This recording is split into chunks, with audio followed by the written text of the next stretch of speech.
आता मालवणी पोलिसांनी तुम्ही आलेला आहे समजलं काय दिसत चालेल काय नसेल असं नसले आधी किती नसले दिशा सालेन मर्डर केसमध्ये जे महत्त्वाचे डॉक्युमेंट्स आहे जे कायद्याच्या तरतुदीप्रमाणे पोलिसांनी मॅजिस्ट्रेट कोर्टामध्ये सबमिट करावा लागतो आणि जे विक्टिम आहे जे मरण पावले आहे त्यांच्या नातेवाईकांना म्हणजे आईवडिलांना द्यावं लागते ते या केसमध्ये आतापर्यंत दिलेले नाही।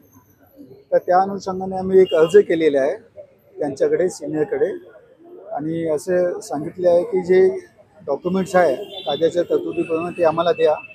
त्याच्यामध्ये postmortem report, CDR, call detail record, laptop, mobile phone जे रोहन आहे तो वन ऑफ द विक्टिम आहे त्याला पोलिसांनी परत केलेलं आहे।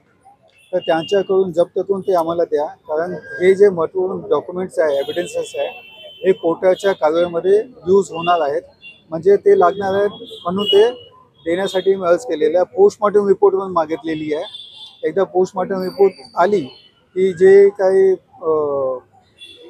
स्पष्टपणे दिसत नाही ते आम्हाला स्पष्ट होईल म्हणजे पोस्टमॉर्टम रिपोर्ट हे सगळे मागितलेले आहे। काय दिसत चालल्यानं तर न्याय भेटेल नाही भेटेल हे तुम्ही matter is sub Judas before the court.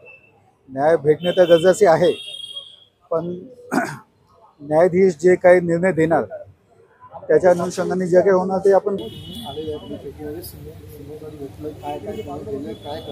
आम्ही इथे आलो काही डॉक्युमेंट वगैरे आम्हाला आमच्या केसमध्ये पाहिजे आणि आम्ही ते मागणी केली आमच्या अर्जामध्ये। आम्ही CDR report, CCTV footage, laptop, pen drive, पंचनामा आणि अजून मागणी केलेली आहे। तर त्याच्यावरती सिनियरनी असं सांगितलं की आज तुम्हाला आम्ही